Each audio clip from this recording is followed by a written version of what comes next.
Yang lain mana ya? Baru 19 orang.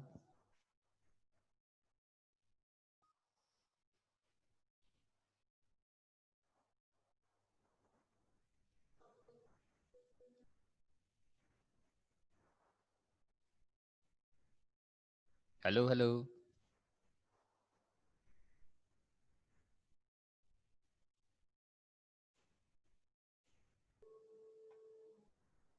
Dari 30 baru 30-an baru 18 yang terlihat. Kita lanjut aja ya. Nggak usah ditunggu yang lainnya. Assalamualaikum warahmatullahi wabarakatuh. Selamat malam.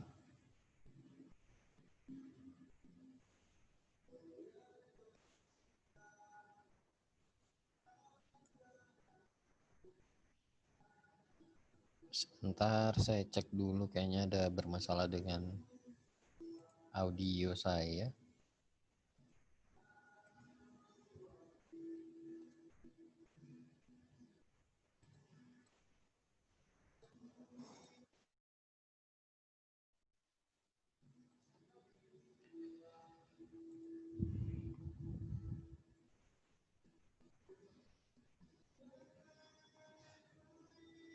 Suara saya kedengaran? Ada yang bisa dengar suara saya?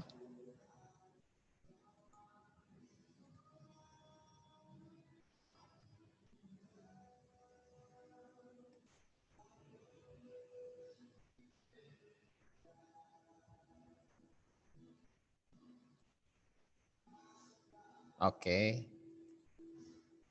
Sudah ada yang bilang di chat.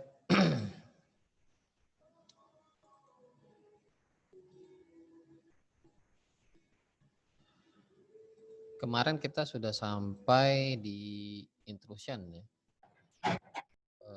Ya, Pak.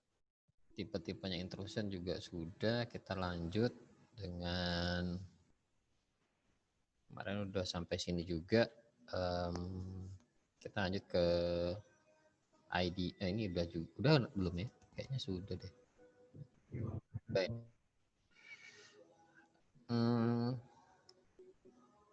Ini juga sudah. Saya ulangin aja deh. Jadi kalau berdasarkan sistem pendeteksian intrusi itu ada yang berdasarkan basis data yang sudah tersimpan dalam IDS IPS atau dengan menggunakan rule yang bisa kita buat sendiri. Jadi kita bisa bikin aturan di mana aturan itu nanti dikenakan terhadap paket yang datang dalam jaringan kita. Kalau yang ada database-nya, yang rule base seperti itu, database-nya sudah tersimpan, bawaan dari pembuat IDS IPS nanti tinggal dicocokkan. Seperti yang kemarin Anda lihat di dalam demo yang saya perlihatkan ke Anda, yang punyanya Ubiquiti, IDS IPS-nya, di situ kita tinggal aktifkan, kita mau mengawasin apa di situ. Servisnya apa, kemudian diberlakukan sebagai apa, sistemnya sebagai IDS atau sebagai APS. Oke, kemudian untuk penanganan intrusi sendiri, ini juga kemarin saya sudah sampaikan, menutup port dan IP, kemudian melakukan patching atau penambalan atau bug fix istilah lainnya. Jadi kalau ada bug yang dipakai oleh intruder atau malware yang dipakai buat menyusup ke dalam sebuah sistem komputer, maka kita harus menambal itu. Biasanya yang di patching ini atau vulnerabilities ini ada di dalam database CVE namanya. Anda ketik aja CPE, misalkan CPE Zoom gitu, nanti akan ketemu di browser itu Zoom punya bolongan di mana saja. Nah itu yang bisa dimanfaatkan untuk menyerang si Zoom. Kemudian melakukan holistic scan atau hand scan secara keseluruhan dari sistem yang ada untuk melihat di mana sih masalahnya atau dari mana timbul masalahnya. Kemudian memasukkan kejanggalan-kejanggalan yang pernah kita temukan ke dalam sistem IDS IPS agar nanti kita bisa tahu, oh ternyata yang kemarin kejadian itu hari ini terulang lagi, misalkan seperti itu. Nah itu kan hal yang janggal yang bisa kita masukkan atau yang anomali lah menurut Anda. Sehingga nanti ke depannya kalau ada lagi anomali yang sama, maka itu akan kembali di blok atau ditutup oleh si IDS IPS Anda. Kemudian kalau mau dituntut secara hukum atau kalau mau sampai ke ranah meja hijau, Anda bisa melakukan proses cyber forensik. Nanti hasil forensiknya bisa dipakai untuk melakukan tuntutan kepada pihak-pihak tertentu. Jadi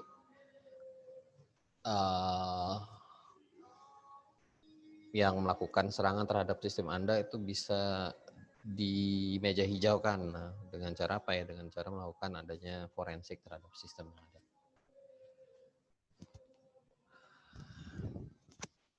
Ini juga kemarin sudah saya sampaikan, adanya IDS IPS itu akan meningkatkan kemampuan dari hacker, kemudian bisa membawa atau menciptakan sebuah skenario baru untuk membobol sebuah sistem, kemudian banyak fungsi enkripsi juga sekarang dipakai untuk mengirimkan malicious-ware atau malicious information, sehingga itu nggak terlihat bahwa itu adalah hal yang berbahaya atau hal yang hal yang sengaja ditutupi agar orang nggak tahu kalau itu sebenarnya malicious information. Kemudian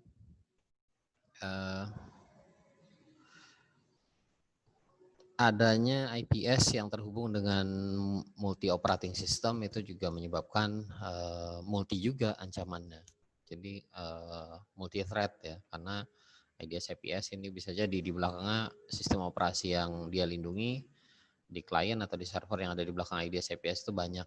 Entah itu ada server yang pakai Linux, ada yang pakai FreeBSD, ada yang pakai Windows, termasuk sistem operasi kliennya, ada yang pakai Android, ada yang pakai Windows. Nah, ini juga meningkatkan serangan terhadap multi operating system atau heterogeneous operating system.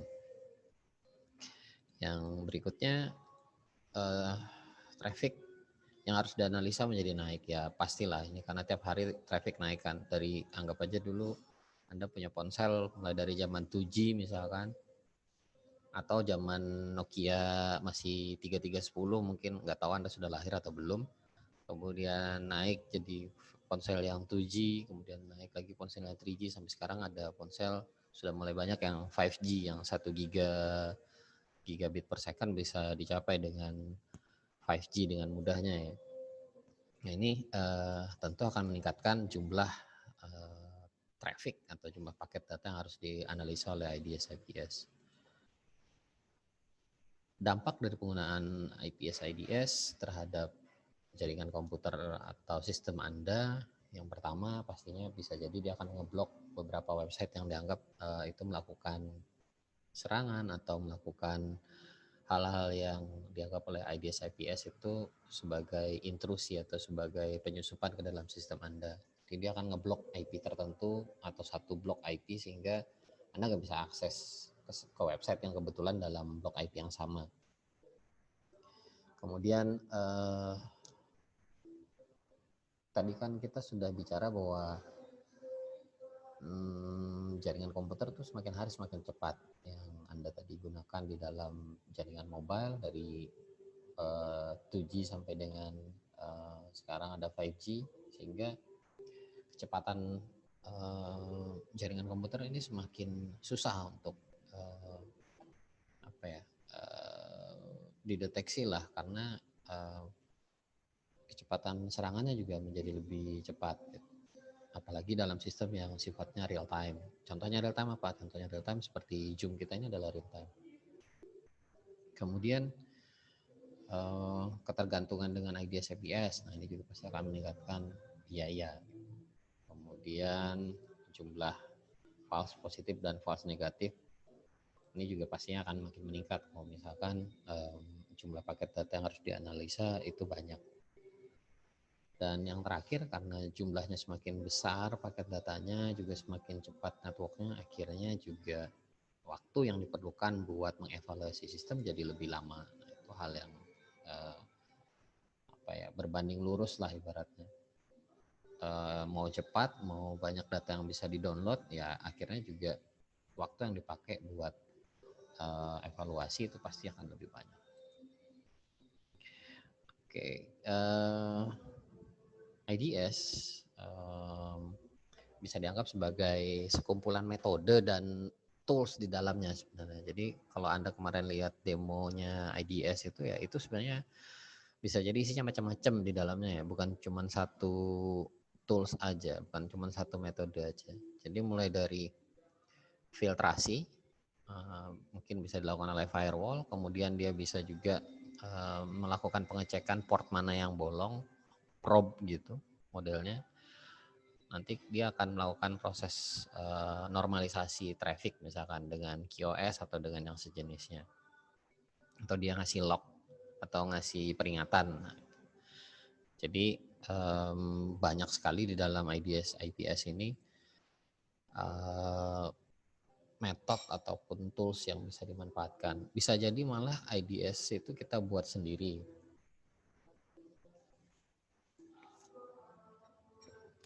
Dari kumpulan beberapa tools, kemudian itu kita ubah jadi IDS atau IPS. Nah, sama dengan antivirus, tadi saya sudah sebutkan sedikit di depan petunjuknya, dia akan mengamati paket data sesuai dengan pattern atau sesuai dengan pola yang tersimpan dalam database-nya. Kalau dia punya pattern yang nggak normal, maka dia nanti melakukan, kalau IDS dia akan ngasih notif ya, bukan ngeblok. Tapi kalau kalau IDS dia ngasih notif, kalau IPS dia bisa ngeblok. Abnormalnya contohnya seperti apa? Kalau dikatakan abnormal itu Anda ngelihat traffic cenderungnya datar terus, misalkan kayak traffic di sekarang kita pindah ke teknik, mungkin traffic di teknik lah, kita buka ternyata datar aja. Coba perlihatkan dan dari sini masih bisa diakses.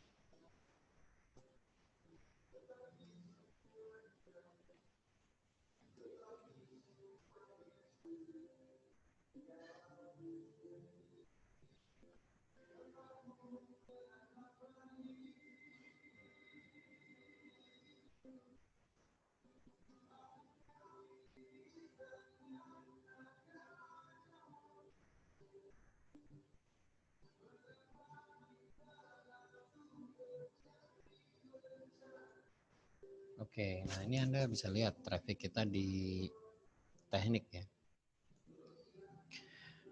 Hari ini kita bisa lihat bahwa traffic tertingginya sekitar ya di atas 30 inilah paling tinggi di sini. Nah, trafficnya itu nggak pernah datar. Jadi kalau traffic itu cenderung nggak datar, misalkan flat aja di 30 M dari Senin, Selasa, Rabu, Kamis, Jumat, Sabtu dan seterusnya, itu patut dipertanyakan apakah memang ada aktivitas download yang terus-menerus di situ atau ada yang nge-broadcast terus-menerus.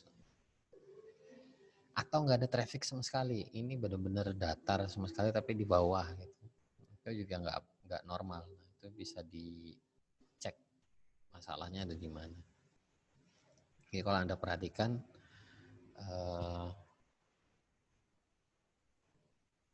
itu masih ada. Nah, kalau Anda perhatikan traffic kita itu pasti seperti ini modelnya, tidak hanya datar saja. Jadi patternnya bisa dilihat jam sekian sampai jam sekian itu cenderungnya rendah, kemudian dari jam sekian cenderungnya tinggi. Jadi kalau di perkantoran seperti ini ya pastinya traffic itu akan tinggi di jam-jam kantor. Nah, kita bisa lihat nih trafficnya tinggi di jam-jam kantor. Nah, ini kalau datar gini kita bisa lihat, oh nih nggak pakai atau ada broadcast kecil di sini. Loh, yang tadi hilang. Kita lihat yang lebih besar aja deh. Nah, seperti ini.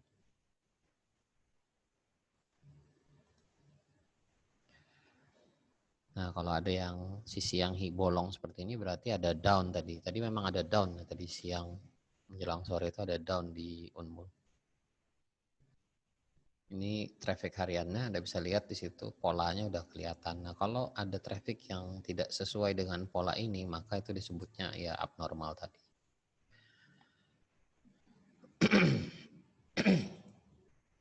Oke, berikutnya model IDS ada yang host base, ada yang network base. Kalau host base dia dipasang di host atau di komputer station berbasisnya seperti itu. Kalau network base dia akan mengawasi jaringan ya, dipasang bisa di router atau di switch. Kemudian secara arsitektur ada yang host target collocation, ada yang host target separation. Kalau yang collocation ini dia diletakkan dalam satu tempat tertentu.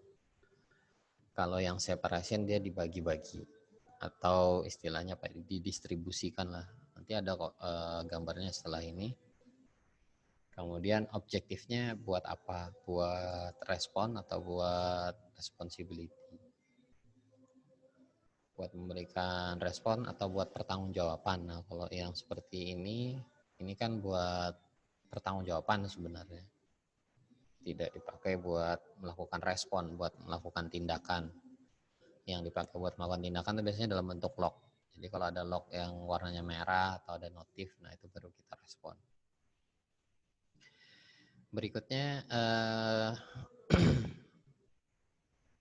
untuk model kontrol bisa yang centralized, sebagian terdistribusi, dan yang full terdistribusi. Tapi rata-rata sekarang penggunaannya sih kalau nggak centralized yang partial distribution ya. Tapi paling banyak ini biasanya karena model sekarang itu cenderungnya di centralized, dijadikan istilahnya apa ya sekarang? UTM, Unified Threat Management. Jadi dia dijadikan satu alat gitu, nanti dia bisa melakukan perlindungan terhadap keseluruhan jaringan. Nah, tapi kita juga bisa naruh agent atau naruh node IDS di berbagai host seperti dalam gambar itu ya. Terus nanti ada sentralnya atau control manajernya di dalam satu server atau satu tempat. Kemudian secara pekerjaan atau secara dia bekerja terhadap waktu, ada yang batch mode atau kita atur berdasarkan penjadwalan di waktu-waktu tertentu dia bekerjanya, atau bisa juga terus-menerus secara real time. Jadi kita bisa buat biasanya sih dua-duanya dipakai, yang real time dan yang batch mode. Cuma yang real time itu di hal-hal yang tertentu saja. Contoh sederhana, ini contoh sederhana tapi bukan di IDS IPS. Contoh sederhana kalau di dalam antivirus untuk yang real time biasanya dilakukan untuk sistem file-file sistem operasi yang kritikal sifatnya, atau ketika ada file yang baru Anda copy atau file yang flash disk yang baru Anda akses. Nah, itu sifatnya real time. Dia akan langsung mencegah file yang terinfeksi malware. Kemudian yang interval base ini biasanya kalau di antivirus contohnya dia melakukan inspeksi keseluruhan dari sistem. Dia akan scan dari 0 sampai ke semua file yang ada. Nah, itu yang interval base patch mode. Kemudian IPS ini merupakan pengembangan ya dari IDS. Kalau IDS cuma bisa mendeteksi, yang IPS ini melakukan blocking dan dia akan sifatnya kadang itu juga bisa paranoid, dalam artian dia akan melakukan overblock untuk mengamankan sistem. Jadi bisa seperti itu. Yang tadi saya contohkan di depan, misalkan ada salah satu IP dari Telkom, anggap seperti itu, melakukan serangan ke dalam jaringan Anda, maka satu blok IP-nya Telkom itu dicegah semua, dicegah aksesnya atau diblok semua. Nah, itu bisa sampai sejauh itu.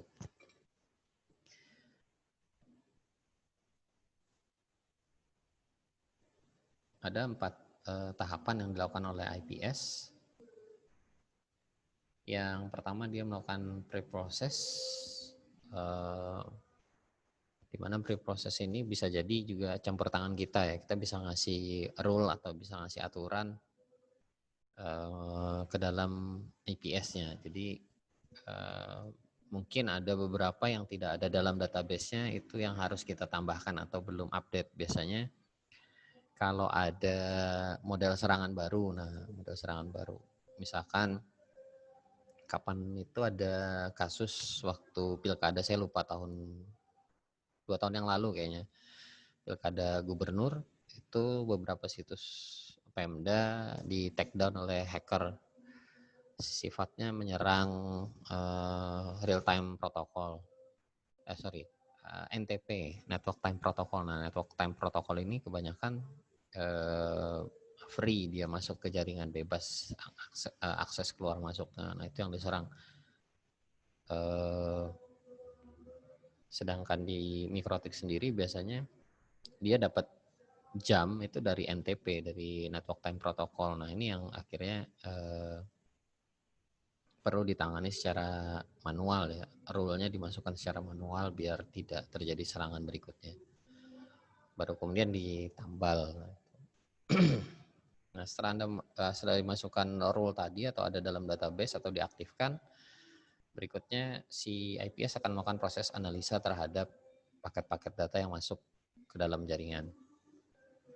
Sesudah dianalisa, baru diberikan respon. Kalau misalkan paket datanya itu ternyata sesuatu yang bisa membuat jaringan Anda tidak berkinerja baik atau terblok, dia akan melakukan respon, misalkan ngeblok port atau ngeblok IP yang memberikan paket data yang jelek tadi lah ibaratnya. Kemudian dia juga bisa melakukan proses perbaikan. Misalkan ada tidak balance jaringannya tadi, di balancing sama dia.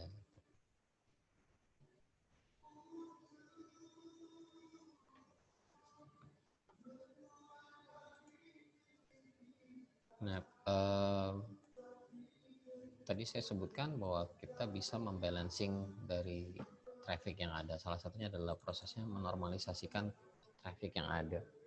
Kalau trafficnya tadi nggak normal, dibuat normal. Caranya gimana ya? Tadi misalkan trafficnya cenderung datar aja, ternyata di dalam sini ada yang nge-broadcast ternyata. Ada nggak yang datar? Nggak ada yang datar. Tadi misalkan yang punyanya siapa tadi? Punya Kehutanan kayaknya.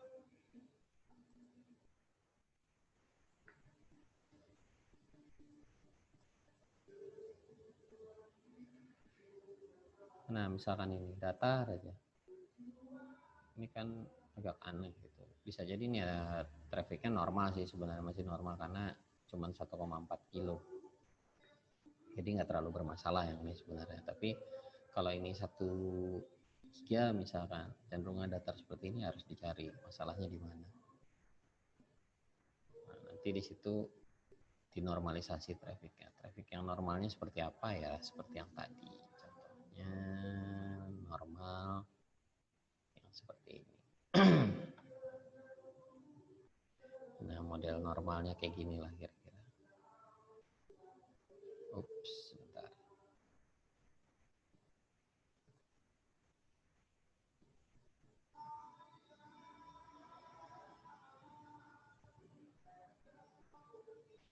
Nah, normalnya mungkin seperti ini.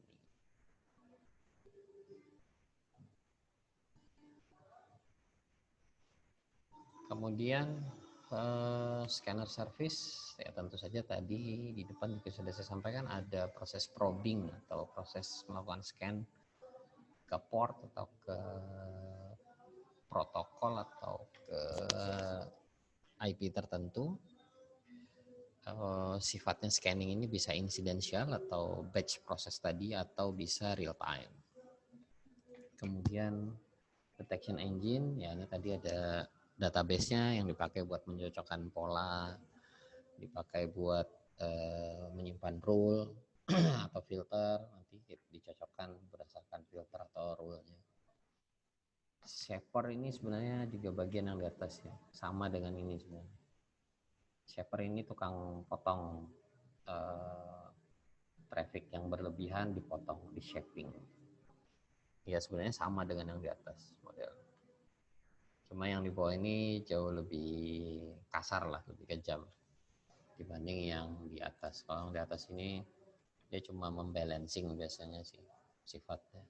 Membuat kalau Anda punya 2 buah jalur buat koneksi ke internet, dia akan melakukan proses bagaimana ngebalance jalur A dengan jalur B misalkan seperti itu. Tapi kalau yang di bawah ini dia sudah melakukan pemotongan. Kalau misalkan kelebihan dari kapasitas yang ada dan dilihat itu abnormal, maka dia langsung di-cut oleh traffic shaper. Oke, berikutnya firewall. Firewall ya kalau diartikan harfiah dia dinding api gitu. Dulu dipakai oleh orang-orang yang membangun kastil atau membangun istana, dikasih dinding. Kalau ada yang suka anime Attack on Titan, itu kan dia bangun dinding sekelilingan kotanya itu. Nah, anggaplah seperti itu, terus jalur keluar masuknya cuma satu. Prinsipnya firewall itu seperti itu. Jadi firewall itu sebenarnya istilah yang diambil dari yang tadi saya contohkan. Ada satu istana kita atau satu koloni lah ibaratnya, satu kerajaan, dia dikelilingi oleh dinding yang tembok yang cukup tinggi dan ada jalur keluar masuk. Nah, kalau dalam jaringan komputer sama seperti itu juga. Keluar masuknya paket data itu hanya boleh ada di dalam satu device yang disebut firewall ini. Fungsinya ya dia akan, fungsi dasarnya sebenarnya dia cuma melakukan filtrasi ke IP atau ke port. Fungsi asalnya seperti itu. Jadi dia melakukan filtrasi dari fungsi port dan IP.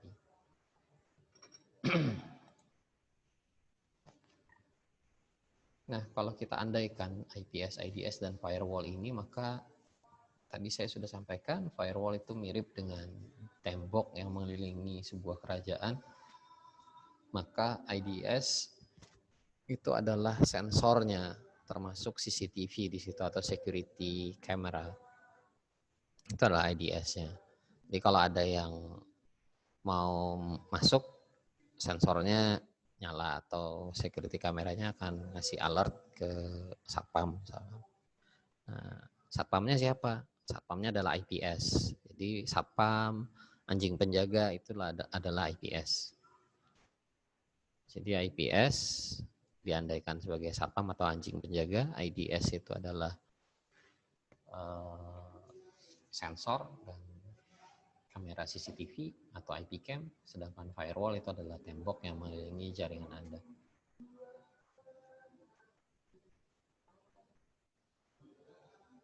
Nah, setiap paket yang keluar masuk ke dalam jaringan, kalau ada firewallnya itu dipaksa untuk melewati firewall. Jadi jalur keluar masuknya cuma ada satu. Hanya yang cocok dengan matcher saja yang akan diproses. Kalau nggak cocok dengan matcher gimana ya, di drop. Kemarin saya mungkin sempat bilang dalam firewall ini aturannya cuma 2 secara sederhana. Accept all, terima semua, tutup atau drop yang diperlukan saja, atau tutup semua, yang diterima hanya yang tertentu saja. Jadi aturan sederhana sih cuma itu. Kalau Anda mau settingan paranoid, tutup dulu semua, buka satu-satu yang memang diperlukan. Jadi kalau Anda memang orang yang paranoid terhadap jaringan, keamanan jaringan, Anda bisa tutup semua dulu portnya atau IP yang mau diakses, baru dibuka satu-satu. Nah, kalau Anda bersifat sebagai service provider seperti ISP, itu normalnya buka semua port dan IP yang bisa diakses, tutup hanya yang memang bermasalah saja. Itu pendekatannya cuma ada 2 itu kok pada dasarnya firewall.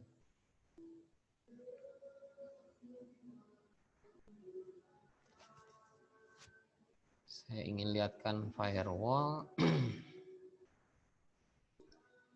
Nah, ini contohnya firewall. Winbox saya kelihatan ya? Kelihatan Pak. Lihat Pak. Iya. Kelihatan Pak. Di sini firewallnya di dalam virtual box ya, jadi nggak berlaku keluar. Saya bisa akses keluar karena ini dalam mesin virtual. Tapi di dalam, ini saya nonaktifkan dulu. Di dalam Mikrotik sendiri sebenarnya ada web servernya yang bisa kita akses. Kita coba akses dulu deh. Di standarnya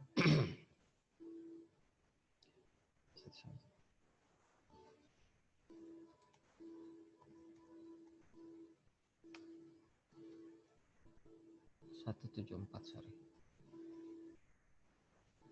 Nah, ini standarnya punyanya Mikrotik, dia punya web server, kita bisa ngatur si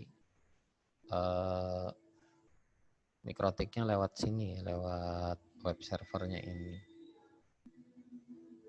Logoutnya mana sih? Oh, ini logoutnya di pojokan. Nah, ini web servernya dia.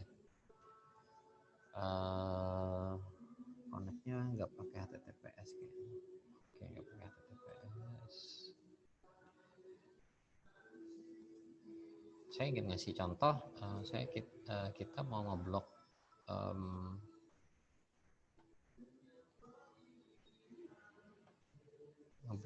HTTP, maka yang mengarah ke dalam router ya, mengarah ke dalam router. Nah, di dalam firewall itu prinsipnya ada chain forward itu yang melewati, chain input itu yang ke arah masuk ke router, chain output itu yang paket dari dalam router keluar. Nah, kalau kita mau menghalangi web peak-nya, tinggal ini kita ganti chain-nya input, kemudian protokolnya adalah TCP, karena ini lewatnya TCP layer 2-nya, kemudian destination-nya 80, ini adalah port punyanya HTTP. Action-nya saya mau drop misalnya, apply, oke. Ini belum di-enablekan, saya enablekan. Tadi bisa ya, sekarang kita coba refresh.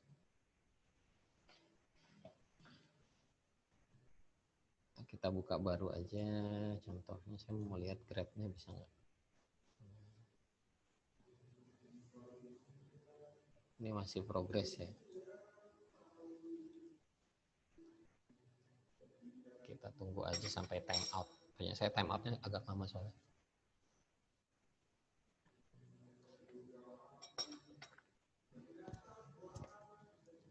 Dia akan time out. Kenapa dia time out? Ya karena di blok tadi. Ini juga nggak bisa. Sekarang saya nonaktifkan blokannya. Tap. Coba lagi. Nah, bisa. Ini juga coba lagi. Bisa. Oke, itu contoh satu. HTTP. Kita coba deh HTTPS-nya mau nggak ya? HTTPS. Oh, nggak ada HTTPS-nya. Ini bukan di blok ya, ini nggak ada HTTPS-nya di Mikrotik-nya. Ntar saya lihat dulu IP service-nya jalan nggak HTTPS-nya. Ini belum jalan. Ntar saya coba jalankan.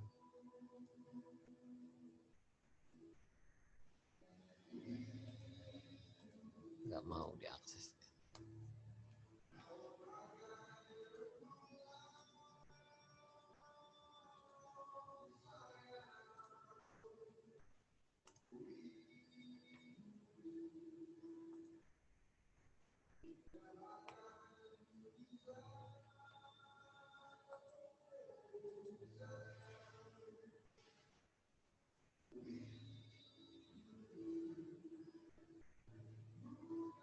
Nggak mau dia, kalau nggak ada sertifikatnya. Oke, saya ingin contohkan satu lagi.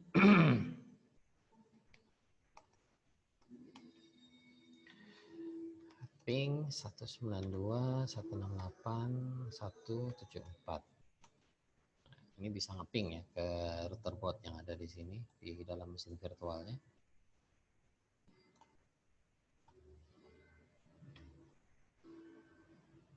Saya mau buat gimana caranya biar router saya nggak diping orang. Karena apa? Karena kalau dia ngeping router saya nanti saya bisa diping flooding, dikasih data besar-besar, router saya nanti cepat KO atau jadi tinggi trafficnya, terus dia ngambek atau ngadat. Nah ini bisa saya blok dengan cara sama chainnya input sesuatu yang menuju ke router.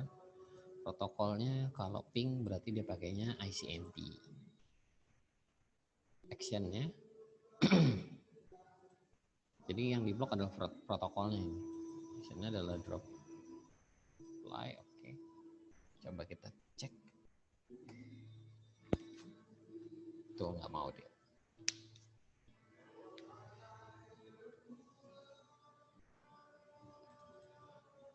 Oke, sekarang ini kan kalau di drop itu apa ya?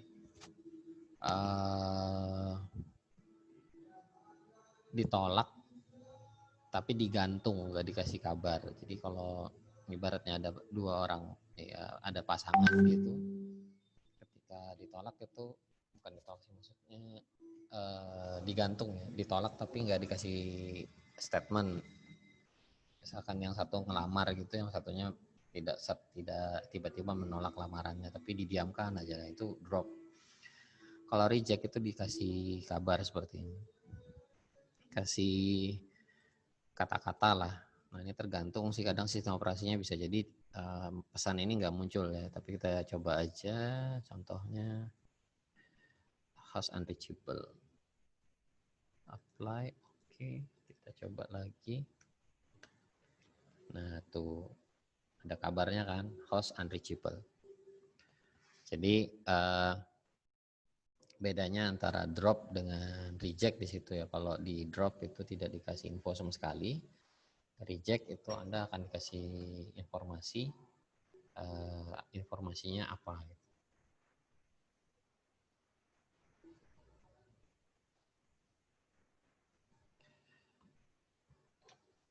Oke, kita lanjut.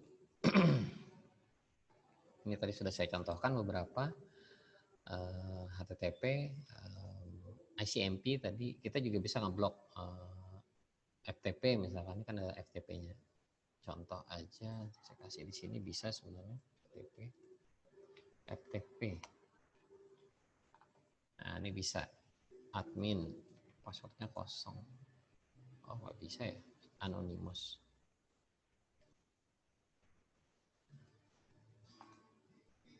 Oh bisa tuh. Nah ini bisa FTP bisa. Kalau misalkan mau ngeblok FTP berarti ya sama kayak tadi juga, actionnya kita kasih drop, kemudian chainnya input, protokolnya TCP, nomornya tadi FTP ada nggak di sini? FTP 20 sama 22.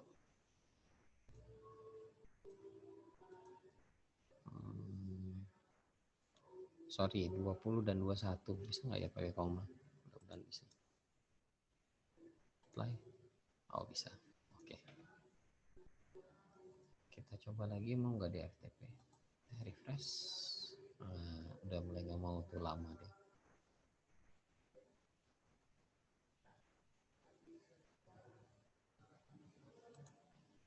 Nah diklik pun nggak mau, masuk ke ini nggak mau, time out ini nggak mau. Jadi kira-kira seperti itu ya, atau kita copy pastekan aja biar kelihatan.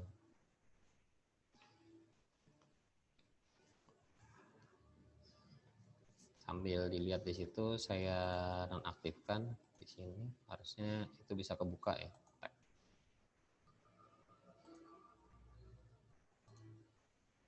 Refresh, aduh hilang alamat.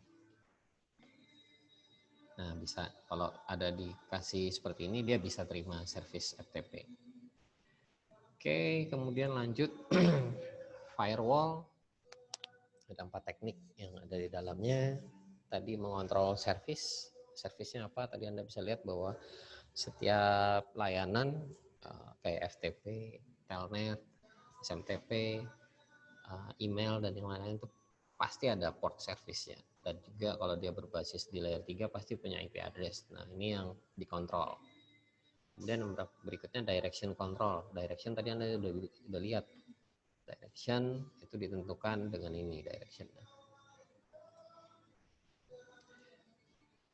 Input, output, forward.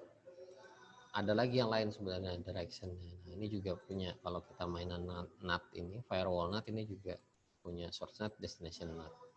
Ini directionnya ya. Mau seperti apa arah traffic yang Anda mau blok. Kemudian termasuk ini ya, termasuk mengalihkan akses ya. Kita mau mengalihkan akses ke proxy atau mau mengalihkan akses ke DNS tertentu, itu juga termasuk dalam direction control. Jadi kita bisa mengendalikan aliran dari paket yang lewat dalam jaringan kita. Berikutnya user control, ini kita bisa mengatur policy atau kebijakan akses setiap user. Siapa yang boleh lewat firewall, siapa yang tidak, berdasarkan IP address-nya dan berdasarkan service apa yang mau dia akses. Kemudian behavior control. Nah, ini kita juga bisa melakukan block untuk sekian waktu tertentu ke orang yang ngeping kita. Misalkan orang ngeping kita berkali-kali, kemudian kita masukkan dia ke dalam blacklist, bisa selama sehari atau 15 detik atau mau sejam. Nah, itu juga bisa dibuat seperti itu sebagai behavior control. Kemudian ada beberapa hal yang menjadi batasan dari firewall. Yang pertama, dia hanya membatasi alur data keluar masuk. Jadi dia hanya membatasi alur data yang keluar masuk, sehingga kalau ada serangan dari dalam, dia nggak akan bisa melakukan blocking, karena kan di dalam tuh. Ya mirip kayak tadi Anda nonton anime Attack on Titan, kalau Titan yang muncul di dalam wall-nya itu, ya habislah itu rakyat yang ada di dalam wall-nya itu kan, karena wall-nya cuma melindungi rakyat Anda di dalam dari Titan yang ada di luar wall-nya itu. Kemudian bekerjanya standarnya sih cuma pada port dan IP address. Dia tidak mengecek kontennya. Termasuk header yang ada dalam IP address itu juga bisa dicek pakai firewall, tapi kontennya itu sendiri sebenarnya tidak. Jadi kalau Anda ngirim maliciousware, entah itu virus, entah itu worm dalam satu paket data, maka itu tidak akan dicek oleh firewall. Gitu. Jadi ya dia kalau dilihatnya ini IP-nya yang ngirim dan portnya yang diizinkan, ya dilewatkan itu malware. Contohnya virus yang ada di email misalkan, karena dilihat oh ini paket data email lewat port POP3 misalkan, pakainya TCP, ya sudah dilewatkan ke dalam jaringan, ya masuklah itu virus ke dalam mail system di hostnya atau di dalam jaringan. Nah, semakin besar paket data yang masuk, semakin panjang juga list firewall Anda. Anda bikin list ini makin panjang ya, itu bukan semakin baik sebenarnya. Semakin panjang list ini, semakin banyak paket yang Anda cek, maka itu juga akan menyebabkan sistem Anda semakin berat. Jadi itu akan memperberat keseluruhan resource dari si firewall itu sendiri. Akibatnya apa ya? Akibatnya jaringan Anda juga jadi lambat. Nah, itulah yang terjadi dengan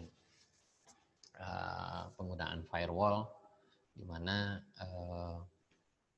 bukan ukuran semakin banyak rule itu semakin baik. Justru rule yang semakin pendek, sederhana tapi efektif itu jauh lebih baik daripada yang panjang dan kemudian akan menghabiskan resource komputasi dari si firewall. Oke, saya rasa cukup. Ada yang mau ditanyakan tentang IDS, IPS, dan firewall?